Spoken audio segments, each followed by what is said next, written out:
More looks in the power play. You got 4 of them. You scored on 3. Power play's been good for about a month now. What's been clicking?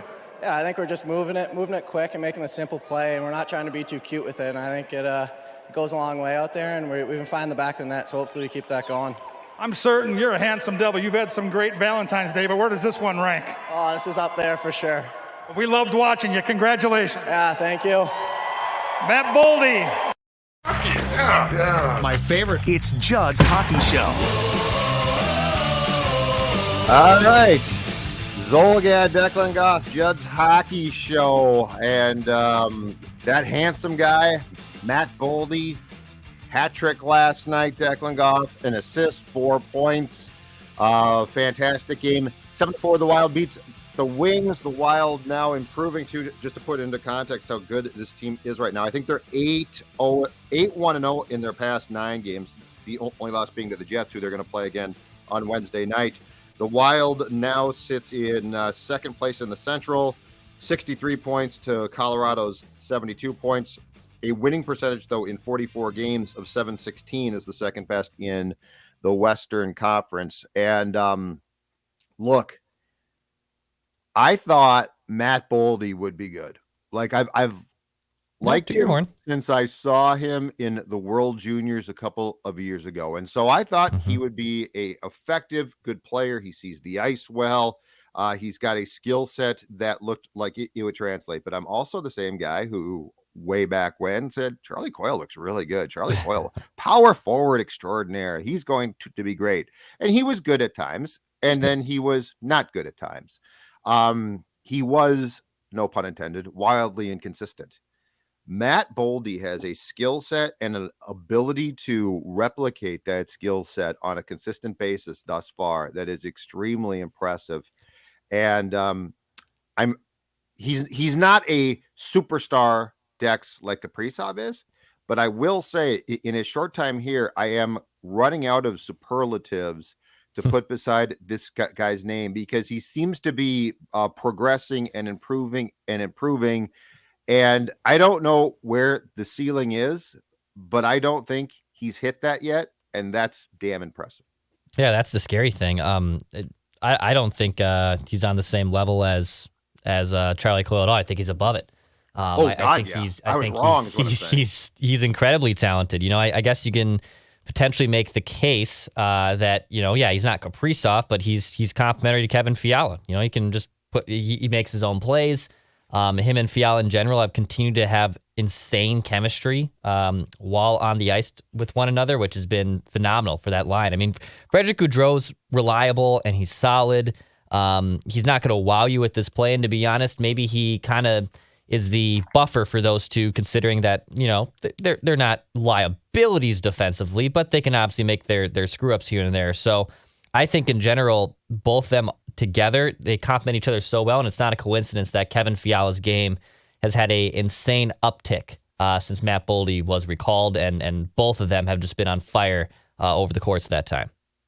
Yeah, and that line now too, and we talked about this fairly extensively on the last JHS. That second line with Boldy solidifying it, Fiala now has what I would call a partner in crime, and Gaudreau the last, I don't know, 2 weeks has played extremely well. That line is as currently constructed and as currently performing a playoff line. Like you now go legitimately 6 deep with players who scare you, which is great. The thing last night that struck me is this too. So Detroit scores, Dylan Larkin scores at 1:27 of the first period. Love Dylan Larkin. Lindstrom, oh, he's fantastic. He's awesome. Lindstrom scores at 4:01. It's 2 rip. This is in previous incarnations, which, to be clear, this is not. But in previous incarnations on a Monday night at DX, you probably have a timeout called. There is a fighting chance that Kaapo Kakkonen, who started in goal, is pulled. You have heads hanging. You have blame being dispersed. Hey, it's not my fault. It's your fault. I'll look at the goaltender. It's his fault. And in my opinion, you have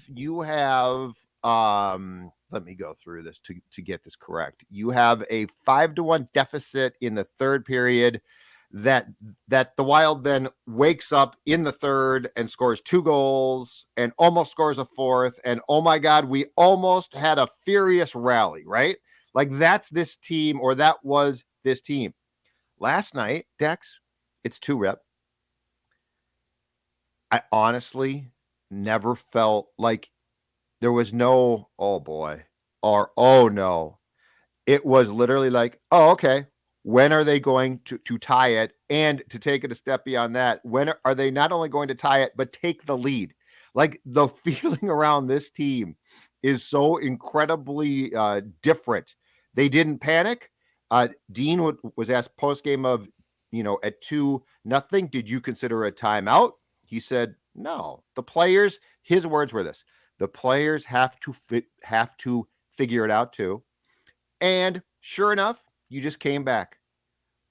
What a different feeling that is when you've got the mentality and just as importantly, the skill, where it's like, okay, 2-0 early. Who does this team have? Oh, Kirill Kaprizov. Oh, Kevin Fiala. Oh, Boldy. There was never a doubt in my mind that the Wild was at the very least going to come back. And sure enough, they did.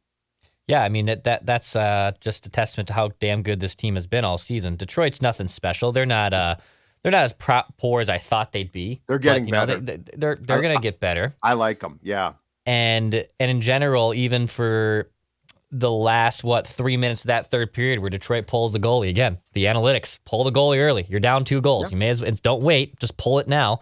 And Capo withstands it. I know they made it a 1-goal game eventually, but they held their force and they went into that little bit of prevent defense mode, but they still were able to weather the storm and get a big win. And I mean, for God's sakes, this team just destroys Eastern Conference teams. I believe only 1 loss in regulation against Eastern Conference opponents all season long. And look, is it unfortunate per se that Colorado's also in your division, the only team that's better than you in the entire Western Conference? Sure. But I mean, I don't really care about that. The Wild have been winning games and figuring out ways to overcome adversity, and their star players are delivering. Complimentary guys like Boldy and Fiala have still been phenomenal on the ice. And for this Nugget, in all situations this season when Fiala and Boldy have been on the ice, so 5-on-5, penalty kill, power play, etc., any situation where those two are on the ice, they've created 13 goals and only allowed 3. So essentially, you pick that up plus minus is a plus 10. So they're a plus 10 while on the ice. So they're creating goals. There haven't been liabilities defensively. And that's the point that I think that excites me the most is if, all right, it's almost like over this winning streak, Judd, we've kind of just forgotten about Kirill Kaprizov. Like, and he's still been good. He's still been producing. But like the story has been Boldy and Fiala. Like that's been, I think, even the more exciting part is we're kind of forgetting and sleeping on the best damn player on this team because other people are rising up, which is a great thing to have going for the Wild. That's why they weren't able to make a significant run last year. Vegas shut down Kirill, and the Wild just didn't have the horses enough to move on in the first round.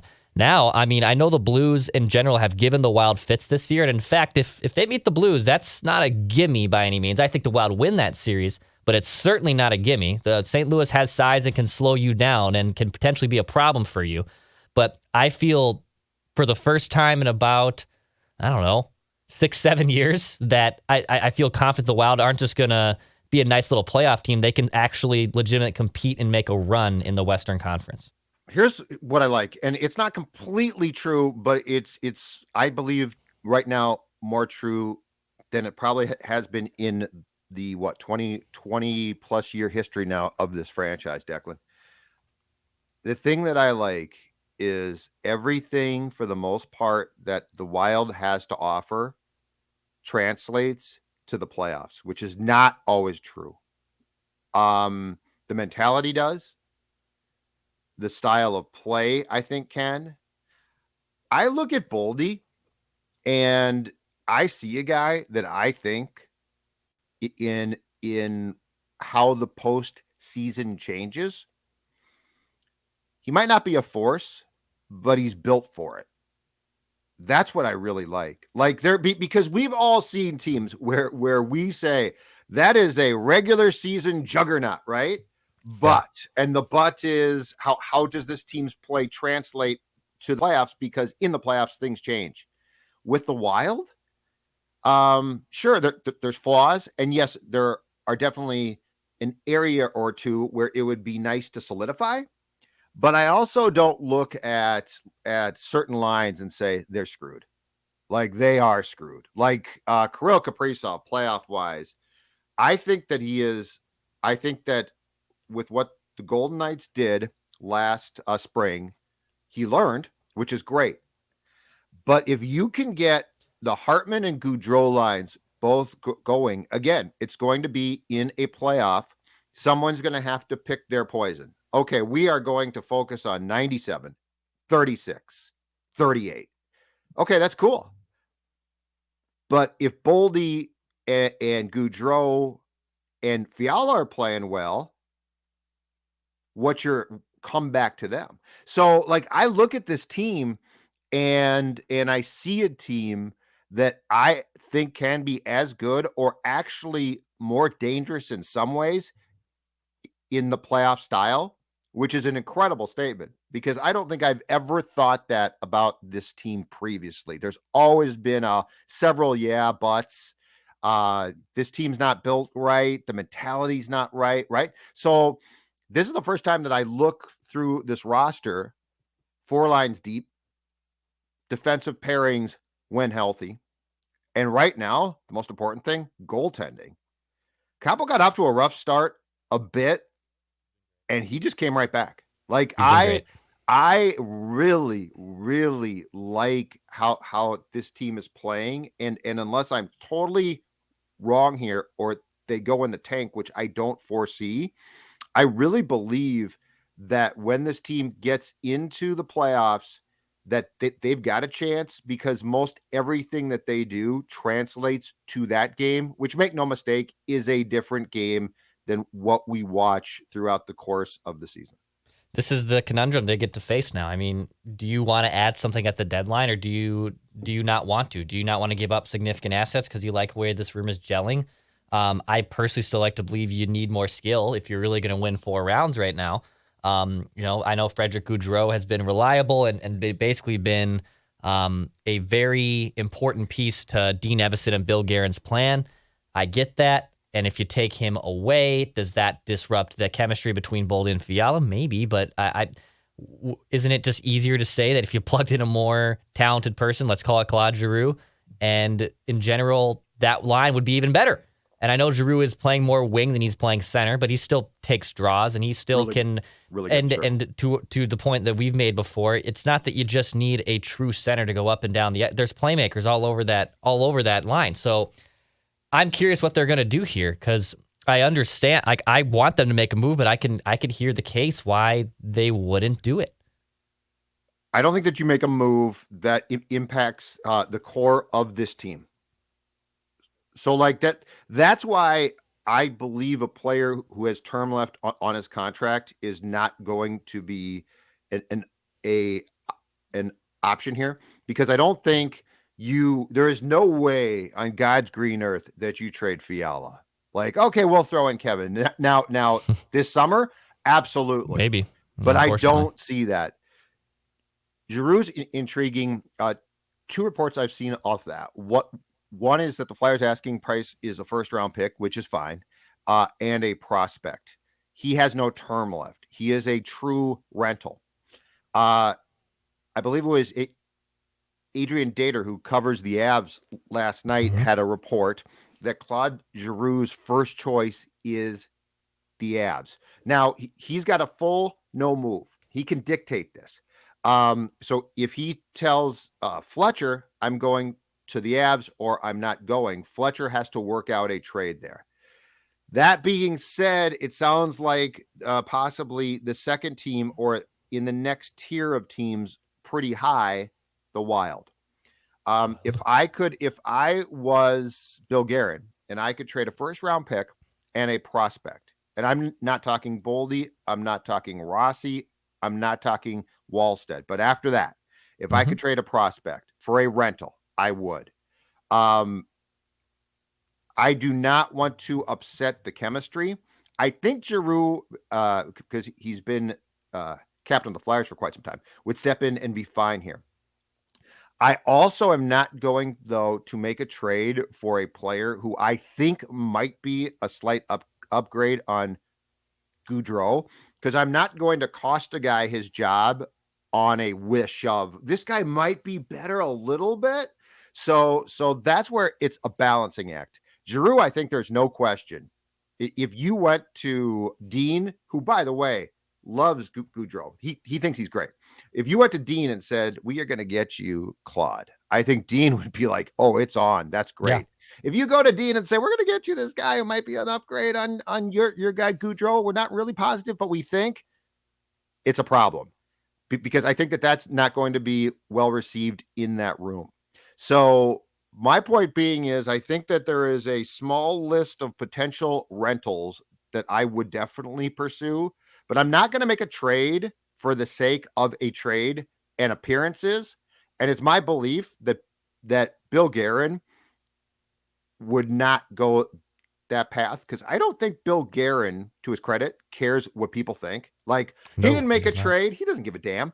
But if you can, no question, improve. And the last thing off this point is, in the playoffs, it's my belief that if you can upgrade on faceoffs, it's huge.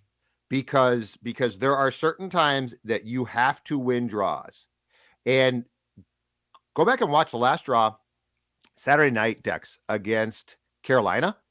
On that last draw, they put Sturm out because he's their best guy. Yeah.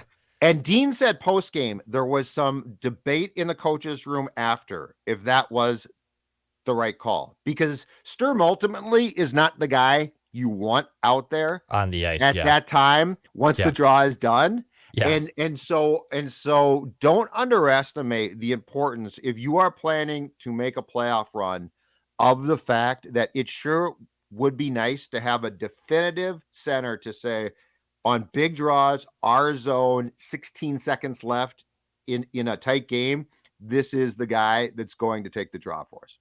Yeah, that's a fun part, because I think you need faceoffs are weird. I don't think you have to, like, the top faceoff teams aren't necessarily always cup contenders, right? But you need to be. It's kind of like defense. Like, can you be in football? Can you be situationally good? Can you get a stop in the red zone? Can you get a turnover? Can you be bend not break? Can you win a big draw when you need one in the defensive zone or the offensive zone?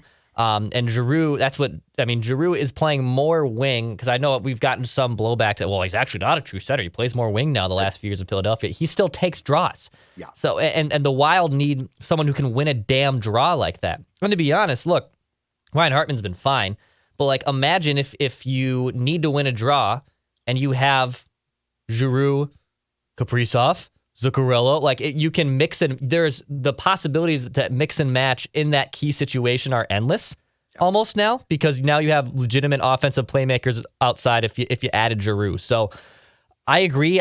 They're probably not going to give. Yeah, they're not giving up Rossi. They're not giving up Boldy. They're most likely not giving up Wallstead. I think Beckman's probably a name. Kalen Addison is also probably another name that they could potentially dangle.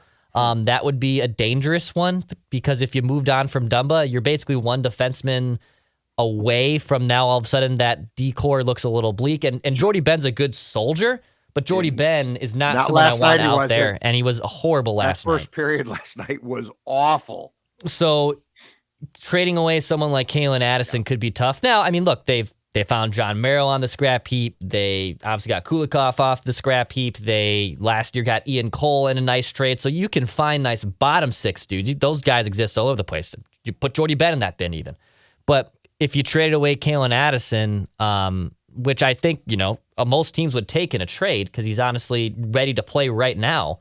Yep. That's another conundrum Billy has to figure out, because I think Addison and Beckman are probably the two more likely prospects that Billy would dangle in a trade, that he'd be willing to part with if the right player became available. So potentially first round pick, Beckman. Mm-hmm.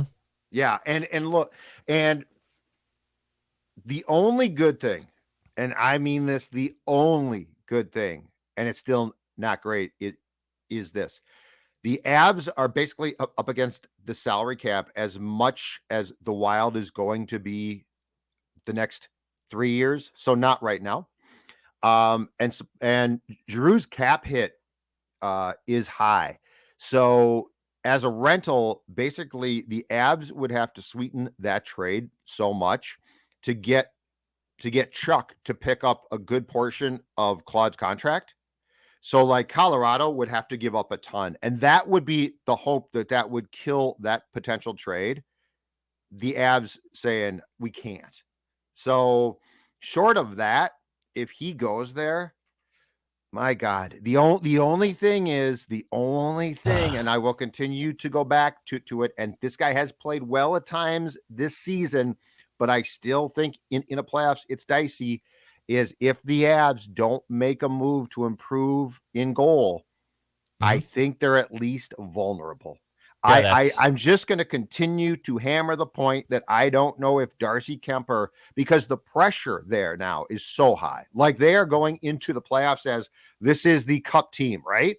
Yeah, that the pressure there is so high, Declan, that would be, if they don't go out and get a goaltender, that whole thing could implode. And that's the one thing in the playoffs. If your goaltending implodes, I don't care who you are, you're screwed. Yeah, it's their Achilles heel by far. It's the one area of their game. Now, if they want to play track meet hockey, maybe, but I don't can think you do they that can.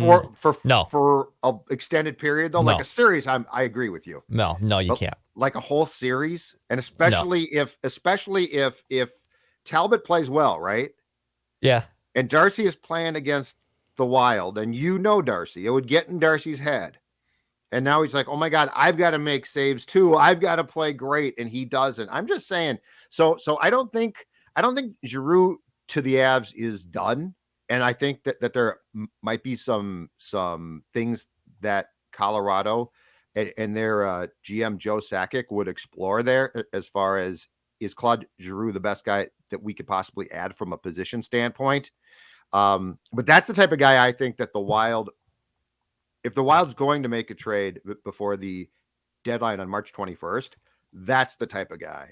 Like, I am really more and more distancing myself from just get a guy who can help you. Because that goes back to your point, which I think is extremely important, which is if you get a guy and plug him in and he takes an existing guy's job, that's where it gets some blowback. Claude Giroux, I think they'd all say, awesome, Claude, welcome. This is great. Yeah. But you go to that next bin and it's like, hold on a second. Freddie Gaudreau is playing pretty good. And this guy is going to take his place. And I give Bill credit and Dean credit. They're smart enough to know exactly that. Yeah. Like they have a, in my opinion, unbelievable sense of that room. Yeah. That's where this is the fun part that they get to figure out. I don't know. Like if I put a % chance on it as it stands now, we're about almost a month away from the NHL trade deadline. I think it's 55% chance that they'd make a trade. So basically a coin flip. Yep. Like I don't think it's definitively one way or the other. I don't think it's let me rephrase that. I don't think it's definitively they're making a trade. No, I agree with you completely. Yeah, I think it's 55% they'll make a trade. Yep. And I think it's a very small list. I think it's rentals. I think there was a time, if we rewound the clock 2 months, and I believe at the time that we actually did have these conversations, Dex, I believe there was a time where Fiala could have been had in the right trade. Now, no way. No way. Can't do it. You can't do it. You can't. And the last thing about the whole thing about Giroux plays a ton of wing. You guys don't get this. Here's the difference. In my day, you are correct. Like you would not get a guy and say, hey, take some draws for us. But one, Giroux, no question, can play both.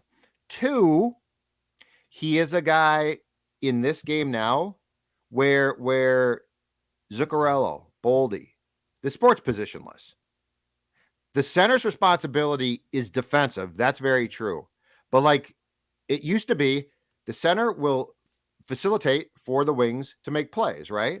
Mm-hmm. Look at this game now. Yeah, it's completely different. Zuccarello's fantastic. Great passer. Boldy, great too.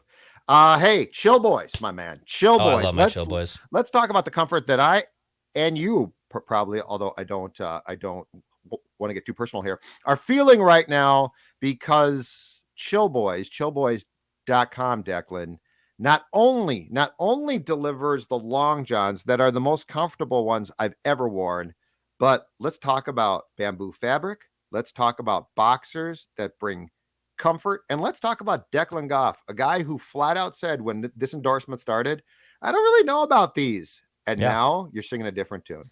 Yeah, number one, it was the day of love yesterday, and my one word to describe Chill Boys is love. I'm in love. I'm in love with my Chill Boys because it's the best blend of boxers and briefs. And I really can't stress that enough. And I really can't explain it until you actually try it. Because I never liked briefs. I don't like being bunched up down there. It's not my style. It's never been my comfort, I should say. But my Chill Boys have changed my perspective on how I should feel down there. They're a Minnesota-based company, bamboo fabric, maybe even some performance brand. They got plenty of options for you. Tell them Judd's Hockey Show and Score North sent you, chillboys.com. So Chill Boys, for me, when we actually got our first pairs, I think I had the extra large, and I gotta say they work very comfortable, but a little bit tight. And now, they're nice and loose. And no, it's not what you are thinking. No, it's the fact that around that same time, I found some friends, and those friends are the folks from Livia Weight Control Centers. You are looking at before and after pictures. The guy on the left, little jowly, wouldn't you say? Yeah, a little jowly. Look at those cheeks. I look like Santa Claus. I look like I'm about to get in a sleigh and deliver presents to children. That's a very, very, very scary thought. Scary thought. Yeah. On the right, look at that handsome young devil. Doesn't he look younger? Doesn't he look happier? Doesn't he look skinnier? That's because he is. And I want you now to join me on the I Did It 8-week challenge, where you get your first 8 weeks for free. Folks, I am down 30 plus pounds. And just to put this into context, first 8 weeks for free. In my first 8 weeks on this program, I lost 26 plus pounds. So imagine what now, March, early April, you are down 26 plus pounds, near 30 pounds, and you haven't started to pay it.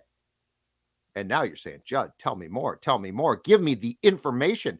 855, go LIVEA, Livia.com, LIVEA.com. And last thing, inside the Metro, can join, can go talk to them in person. Outside, though, if you are a JHS fan and you're saying, well, I'm sitting here in California, what can I do?